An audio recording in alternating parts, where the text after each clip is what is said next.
Assalamualaikum warahmatullahi wabarakatuh. Pada video kali ini, saya akan kembali melanjutkan pembahasan mengenai agama dan seni di Yunani kuno, terkait dengan personifikasi, tradisi, dan simbolismenya. Dan video ini adalah bagian terakhir dari pembahasan agama dan seni di Yunani kuno. Pada zaman Helenistik, kita menemukan bentuk-bentuk dewa Yunani yang disesuaikan dengan kondisi dan makna baru.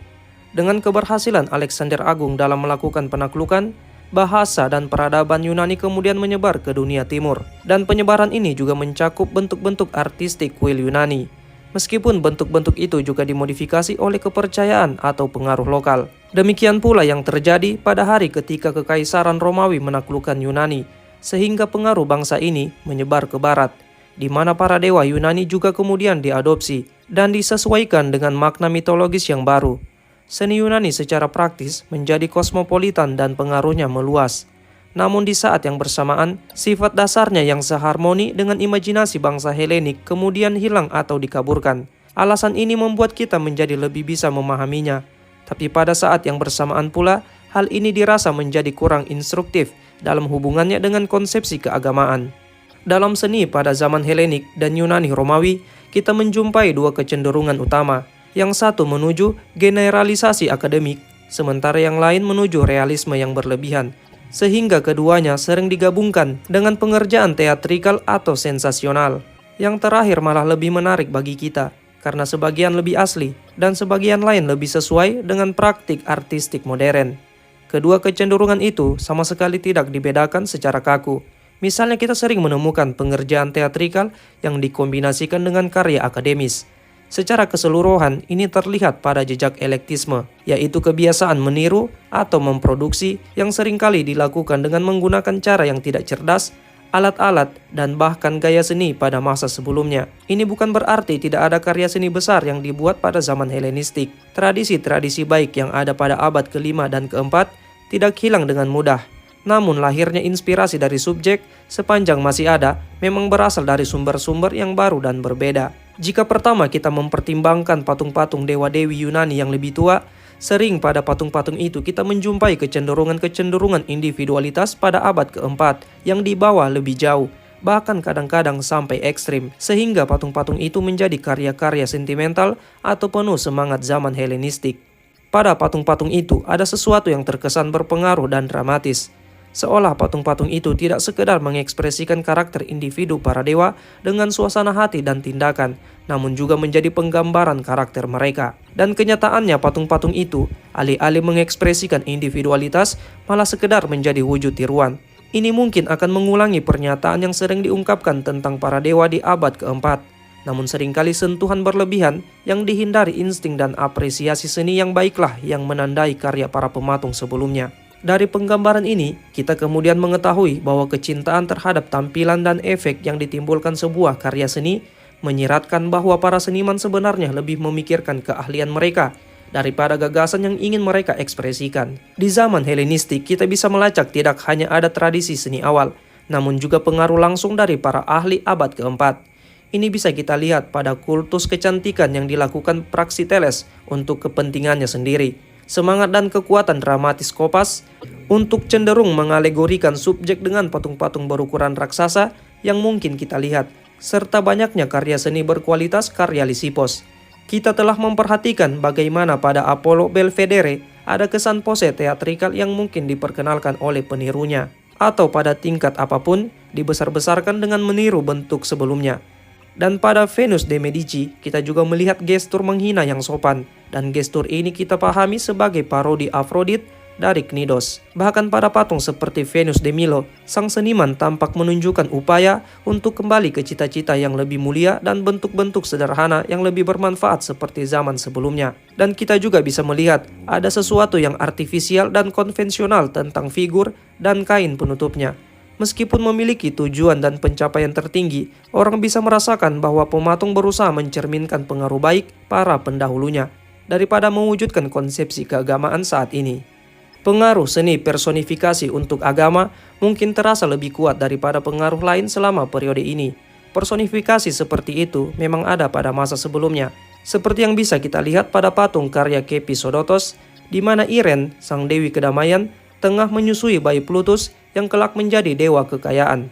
Contoh paling menarik dari personifikasi semacam ini bisa dilihat pada patung-patung kota atau lebih tepatnya patung-patung Antiochia, sang dewi kekayaan yang dibuat oleh Eutikides dari Sikion.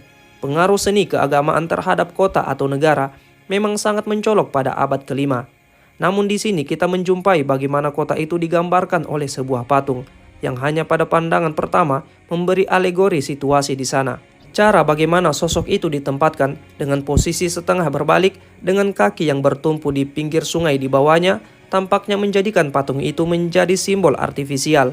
Namun penduduk asli distrik itu juga menegaskan bahwa patung itu mendapat penghormatan yang besar dari mereka. Dengan rusaknya kepercayaan terhadap para dewa, tampaknya mereka ingin memiliki objek penyembahan yang lebih dekat dan lebih nyata.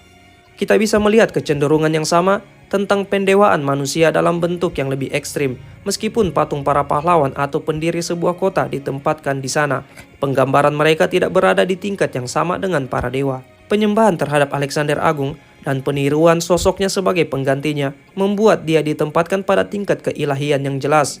Sulit menjelaskan sejauh mana hal ini disebabkan oleh pengaruh non-Helenik.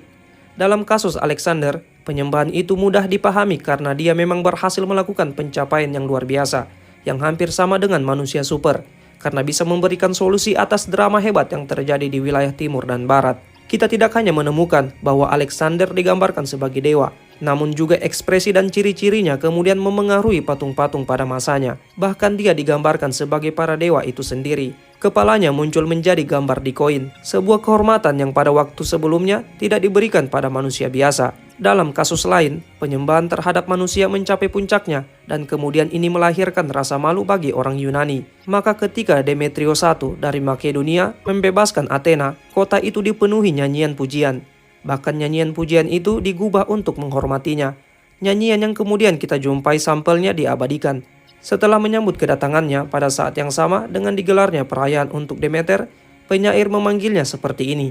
Dewa-dewa lain begitu jauh, mereka tidak memiliki telinga, atau memang tidak peduli dengan kami. Tetapi, kini kami melihat engkau, dewa masa kini, tidak terbuat dari kayu atau batu, dengan kehadiran yang sungguh nyata. Oleh karena itu, biarkan kami berdoa kepadamu. Ekspresi materialistik dan ateistik ini mungkin dibenci oleh banyak orang saat itu, bahkan kemudian oleh para penulisnya. Namun dengan pengucapannya di depan publik, ini sudah menunjukkan sejauh mana orang Athena meninggalkan kepercayaan agama lama mereka. Peniruan bersifat alegori seperti yang dilakukan oleh Antiochia adalah konsepsi keagamaan yang paling banyak dilakukan dibandingkan dengan tindakan si penyair tadi. Namun orang-orang kemudian merasa bahwa peniruan seperti itu tidak bisa dipisahkan dengan kota atau mereka yang diwakilinya. Mereka berada di posisi yang berbeda tentang kepercayaan agama jika dibandingkan dengan penduduk Athena. Misalnya dalam memposisikan dewa kota. Sang dewi dalam beberapa hal memang mewakili hal-hal terbaik dari penduduk pilihannya. Namun dia bukan sekedar simbol karakter atau keagungan saja. Sebelumnya dia memang sudah ada dan akan terus ada meskipun menghilang dari bumi. Dan ini tidak seperti patung Antiochia yang keberadaannya terikat dengan kota yang dia wakili. Contoh lain personifikasi bisa dilihat pada sosok dewa sungai bernama Neilos yang tubuhnya digambarkan setinggi 16 hasta dan bermain-main di sekitar sungai. Dewa sungai memang menjadi objek pemujaan di masa-masa awal Yunani, dan karena inilah penggambarannya dimunculkan di koin dan di tempat lain.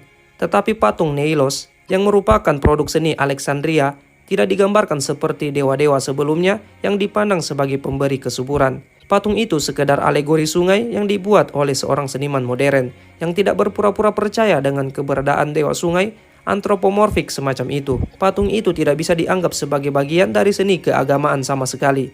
Atribut dan aksesori yang melekat di patung seperti buaya dan kuda Nil, Sphinx, jagung dan tanduk semuanya merupakan simbol untuk penggambaran yang dingin. Seni Alexandria penuh dengan perangkat seperti itu, sementara kota Pergamon memiliki seni yang lebih kuat dan dramatis. Dari kedua kota ini, kita menemukan hal yang sama, yaitu pengaruh studi mitologi yang kita pelajari ternyata penuh dengan sindiran dan simbol aneh yang dibuat-buat. Puncak dari mitologi terpelajar ini bisa dilihat di altar agung Pergamon, di mana para dewa yang berperang dengan para raksasa tidak hanya berasal dari kuil Helenik, namun juga dewa dari kuil yang lain. Figur para dewa tidak lagi dipercaya sebagai penggambaran dewa yang sesungguhnya, tetapi sebagai bentuk artistik belaka diulang-ulang sesuai dengan tradisi, atau dianggap sebagai simbol berbagai aspek kekuatan ilahi. Simbolisme semacam ini adalah gejala umum dari terkikisnya kepercayaan agama. Kelas-kelas yang lebih bijaksana atau berpendidikan yang mengikuti spekulasi para filsuf tentang keilahian menemukan kemungkinan untuk merekonstruksi spekulasi ini dengan menerima bentuk-bentuk agama rakyat sebagai simbol. Di sisi lain, orang juga merasa bahwa bentuk-bentuk lama tidak lagi memuaskan aspirasi keagamaan mereka, sehingga mereka mengimpor dewa baru yang aneh, yang kultusnya sering dicampur dengan ritual mistis atau sihir. Simbol-simbol itu memiliki makna, kecuali yang terlihat pada mata yang belum mengetahuinya, dan bidang seni yang mendekati pikiran melalui indera, yang dibatasi dengan ketat. Sebuah patung atau karya seni lainnya yang membutuhkan penjelasan tentang kiasannya, yang secara tidak langsung mengekspresikan sebuah cita-cita yang menarik dalam imajinasi orang-orang, sudah lama terputus dengan agama, dan kurang lebih saling memengaruhi dan dipengaruhi oleh simbol itu. Zaman penyembahan berhala dalam arti yang lebih tinggi dari imajinasi religius yang memungkinkan seniman mendekatkan orang-orang pada dewa mereka, atau bahkan para dewa ke hati orang-orang sudah berlalu dan berganti dengan kita menemukan bagaimana tahayul berkaitan erat dengan kekuatan magis yang muncul dari objek-objek awal penyembahan atau penerimaan belaka. Sebagai simbol-simbol konvensional dari bentuk-bentuk yang tidak memiliki hubungan langsung dengan apapun yang diyakini memang nyata. Survei sejarah yang kita lakukan secara singkat telah menunjukkan bagaimana orang-orang Yunani mulai percaya layaknya di agama-agama primitif terhadap manusia dengan kekuatan super atau objek suci tertentu. Hal itu mungkin dikarenakan adanya imajinasi antropomorfis, karena mereka lebih dulu berpikir bahwa para dewa akan senang jika mereka memiliki bentuk diri mereka sendiri. Dari hal tersebut, kemudian para seniman membuat penggambaran mereka dalam bentuk manusia. Dan ketika seni Yunani berkembang dengan meningkatkan keterampilan para seniman dalam membuat bentuk fisik yang indah dan sempurna yang berfungsi sebagai sarana ekspresi wujud manusia ilahi, rasanya adalah hal yang mungkin bagi mereka untuk mewujudkan patung-patung besar para dewa menjadi cita-cita agama mereka. Dalam hal ini, keterampilan seniman hanya akan sedikit bermanfaat atau bahkan tidak sama sekali jika dia tidak mengungkapkan gagasan idealnya pada orang-orang yang dia percayai. Tidak hanya sebagai aspek filosofis dari sifat dewa, patung itu juga bisa menjadi bentuk nyata yang mampu membantu dan menginspirasi para penyembahnya. Langkah selanjutnya adalah merealisasikan dengan lebih jelas kepribadian para dewa.